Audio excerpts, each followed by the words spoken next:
Hello guys, today I want to start my journey and actually express it to you at CS internship on the first step. Okay, as you know, in CS internship in first step, we've got 4 study items that we should read the Quick Python book, chapters 1 to 4. Here I brought the topics which were mentioned on these chapters. Why should I use Python? What Python does well? What Python doesn't do well? Why learning Python 3?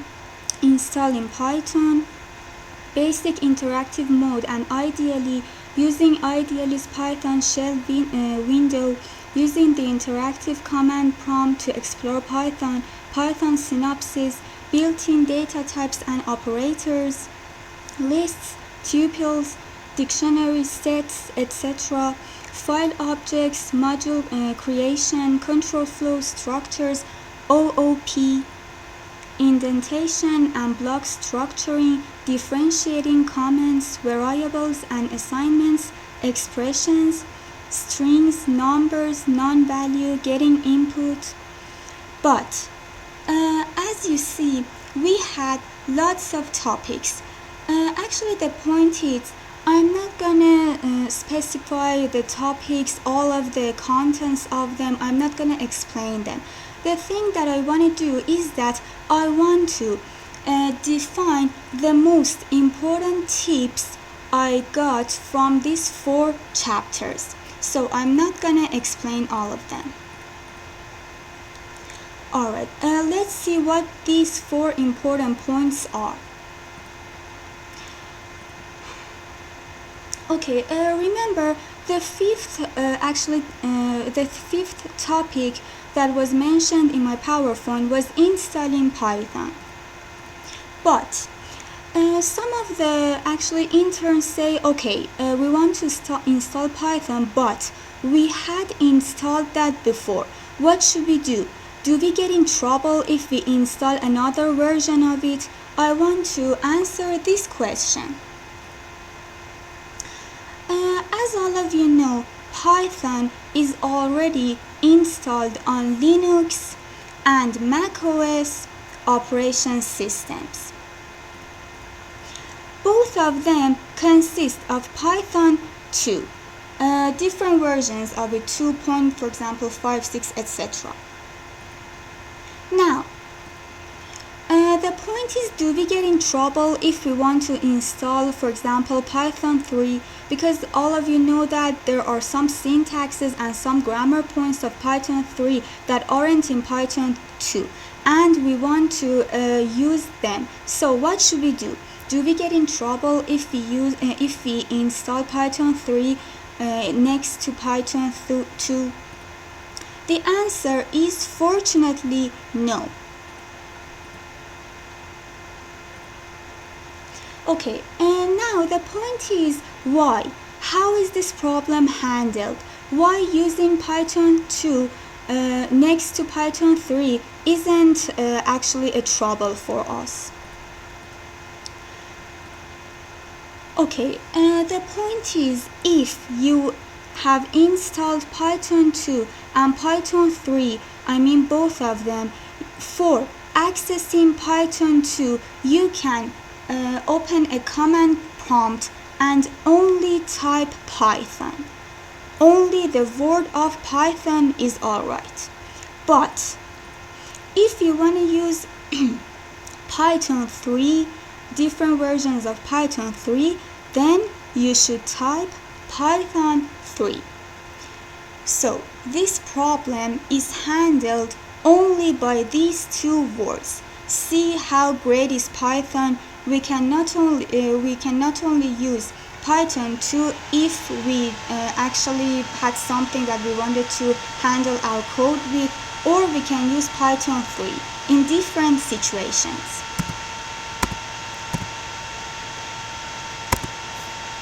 Okay, and now some of you say that, what if we want to use ideally? It's no big deal. You can actually use your IDLE if you have installed Python 3 and it has got the suitable interpreter, you can use your Python 3 on Ideally and program on that. No big deal. As you know, we've got different types of Idealists like Visual Studio, PyCharm, code blocks, but they are for C and C++, etc. Okay, let's move to the second tip. Remember our second topic about what Python does well. One of the subsets of this topic is Python being open source. When I was searching for this word, I thought it was just about Python cost. But after searching, I understood some big points that I want to share them with you. Pay attention carefully, please. The word open source in programming world has two different meanings. First, it is of free cost, and second, it is free available. Most of the interns don't know the second meaning. I want to define that.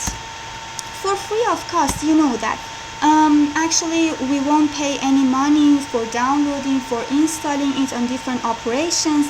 But what does freely available mean? Actually, it means that because Python is an open source programming language, you can do three different things with this language. What are they? The first one, you can modify it, you can improve and extend it. What does it mean? Not all of the characteristics of Python is free of cost. Sometimes we need to pay some money in order to donate its world some benefits, don't we? Because it provides a lot of things for us, it provides a lot of features, we can do many things with our code by using Python. So if we try to modify different codes, if we try to improve them and build something in order to actually help Python extend, then it is a really great donation for us. So when we say Python is provided by free availability, we mean that we can modify, improve and extend different codes, and we can have lots of benefits and give lots of benefits to Python programming world. As I said before, we can manipulate and we can help Python programming world. Okay, now let's move to the third tip that I want to mention. It's a little bit more important than other tips. After mentioning the third topic which we had before on the chapters, that was module creation, I want to mention something really important. I want to say, what is a module? In different programming worlds, for example like C, C++, etc., when we create a file, we've got a file which has a suffix of, for example, in C programming we have main.c. In C++ programming we've got C++. So in Python, every file which consists of the suffix .py, we can say that it's a module of Python programming. Now, I want to define one of the most important advantages of Python. Sometimes we can use, as all of you know, Python has got various built-in functions. Now, the point is, how can we use our own functions? Actually, how can we use our own modules? see, we've got some modules that we have built them. Now we want to use them in our code. How should we do this? Okay, I'm gonna explain actually this module later in an example for better understanding, but please first of all listen and then we'll move to a quick example. Look, a built-in variable that contains a list of dictionaries that we use. Actually, we don't use them. The interpreter will search around them, will search in them, and if we've got a module that we want to use in our program, the interpreter will give it to us. It's called sys.path module. Now, I want to define an example that we use this module for explaining our own module in our program.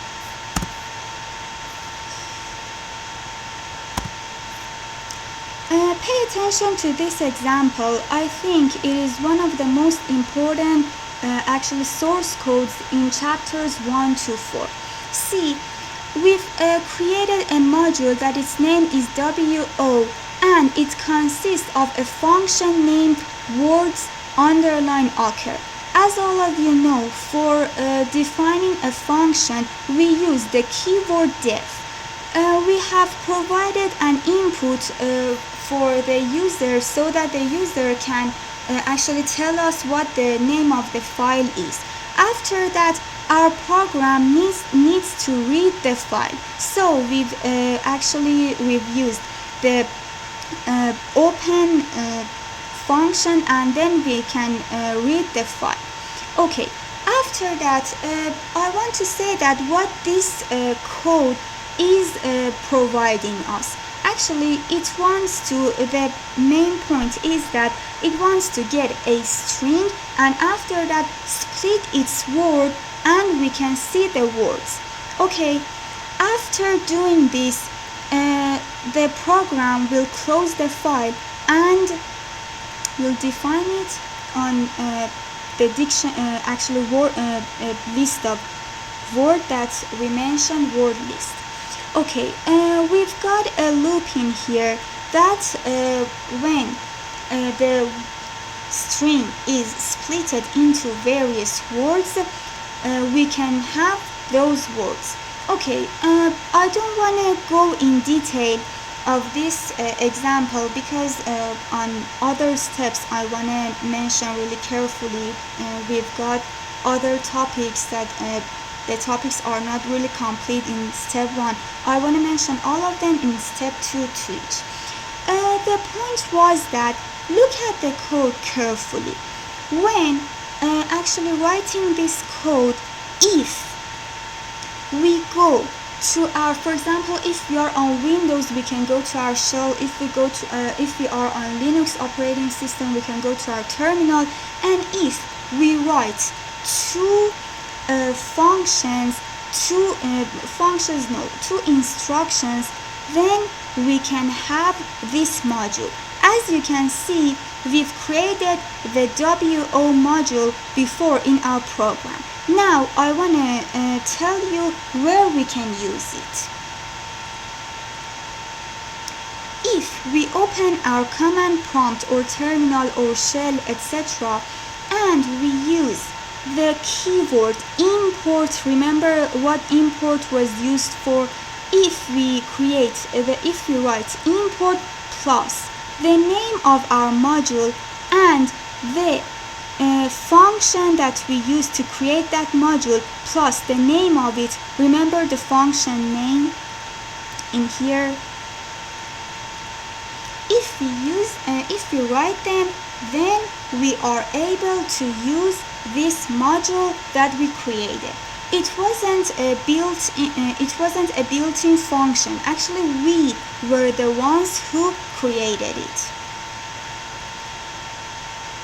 As you can see here, we had defined the name of our module and we have used the function in order to import our appropriate module.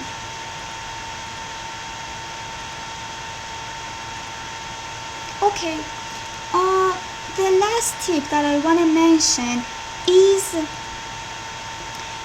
about, remember, we've got variables and assignments. As all of you know, in various programming languages like C, C++, etc., the variables had an important role of a container. What does it mean? It means that if we had, for example, we had a number of 2 and we wanted to use that in various lines of our code, in various processes, what should we do? We shouldn't give Python to our flowchart as soon as possible. No, we should actually define a variable, and we have to take the number 2 in that variable in order to use it. But the point is, a lot of programmers think that in Python it is actually the same as other programming languages. We use variables as containers. No, it's false. Actually, we use variables. Look at the code below. Maybe by this definition you will understand better. Here we've got a list of 3 numbers, 1, 2, 3, and we've put them in a variable A. After that, we've defined another variable B and have put A into B. And finally, we have defined another variable C and put the variable B in it. Also, remember we had defined variable B and put A in it. Here, as you can see, we will talk about arrays later, but in arrays, we've got if we want to define the position of each number, here is actually position 0, here is position 1, and here is position 2.